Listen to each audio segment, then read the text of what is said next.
Hello.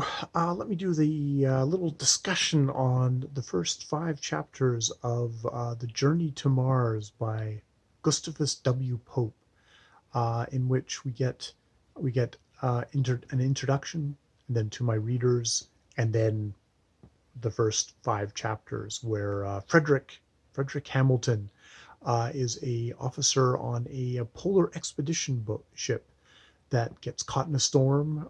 The captain gets them in, kind of wedged into kind of an ice floe where they kind of take shelter from the storm.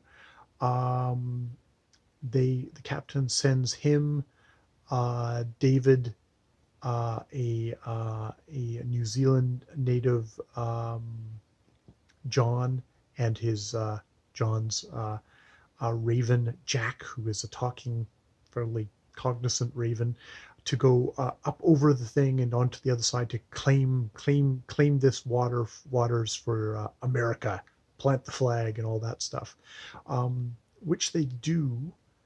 But there is a storm, and they end up having to take shelter in a cave. Their little dinghy boat gets smashed. They go into the cave. Another iceberg comes along and collides with the iceberg their cave they're in, sealing them in, and they are lost in there. They're one of David has broken his arm and is delirious, and they're nursing him, and maybe they're running out of air. They seem to kind of go slightly. Frederick seems to go slightly crazy. And then there's these strange, somehow, explosions that rock the thing until they are blown. The top of the cavern is blown off. They're ejected out, and they come upon this bizarre scene of everything, like all the ice floes and things that are on fire, and they spot these men, strange men, kind of prophesized by David having this delirium and singing the song about the men are red, blue, and yellows, which is kind of just odd song. I don't know if it is an actual song or it's one that was made up by the story. Um, he sees one man like in the water. He drags himself to the shore, but he's about to get eaten by a shark. At which point, Frederick jumps in, jams a ice pick kind of between the thing, clamps it down, and then stabs the thing to death, and manages to drag himself back to the thing. And John gets in there and helps pull him out.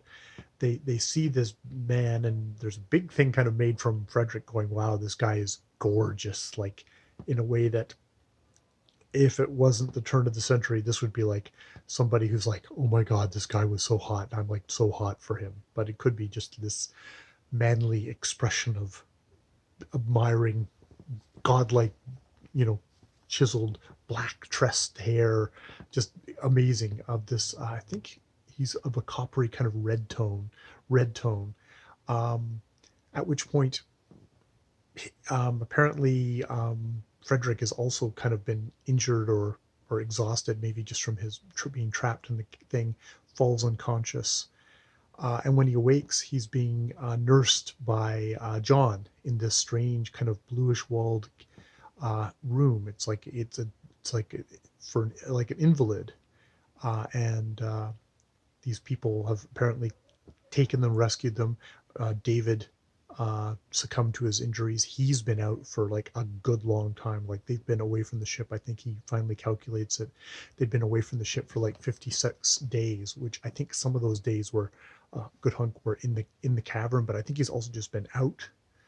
Uh, this doctor comes in, and he tries to communicate with him in a whole bunch of different languages, which Augustus Pope replicates all these languages, and that was quite a challenge to just try and read out. I just kind of half-ass winged it because I knew I'm going to get it all wrong.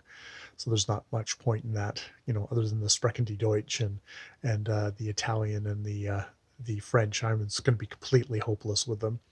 Um, and then like dead languages as well, but none of those are which it's funny, Hebrew is considered dead language, but like Latin and Greek, maybe ancient Greek is dead language, but not modern Greek. But Latin would be the only legitimately dead language there.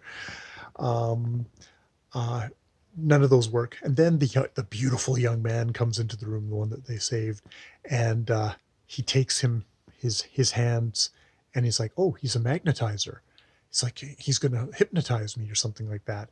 And but I think it's going to be one of these cases of, like in uh, a, the slightly later novel Gulliver of Mars, where the woman um, mentally teaches Gulliver his language. I think that's what's about to happen with this language, is it's going to be mentally transposed into his head. So I guess these are the common ideas of the time. It's how people got, like, it didn't have universal translators back then, so it was like people got hypnotized, or there's mental telepathy to teach people languages.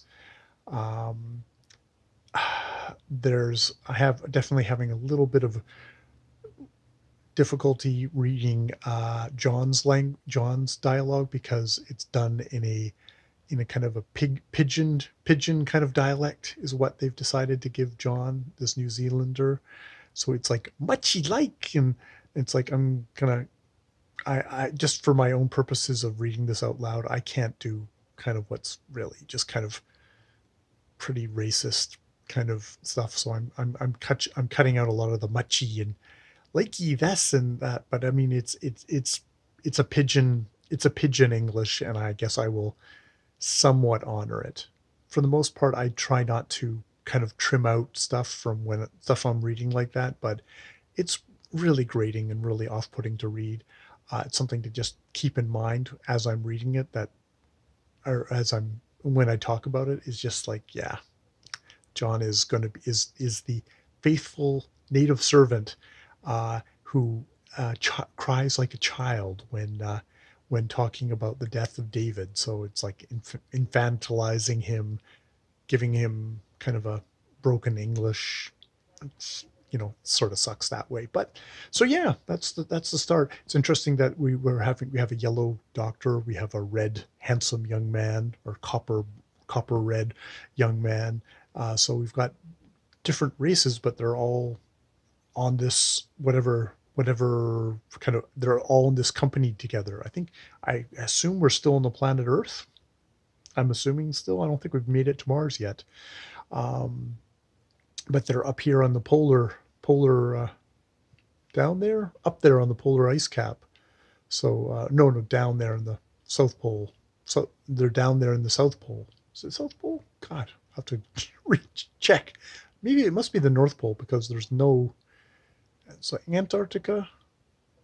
Maybe it's Antarctica. See, these are the details you should really get right as you're doing the story. I'll have to look it up in Wikipedia maybe too. All right. That's my discussion so far of Journey to Mars by Gustavus W. Pope. More videos later.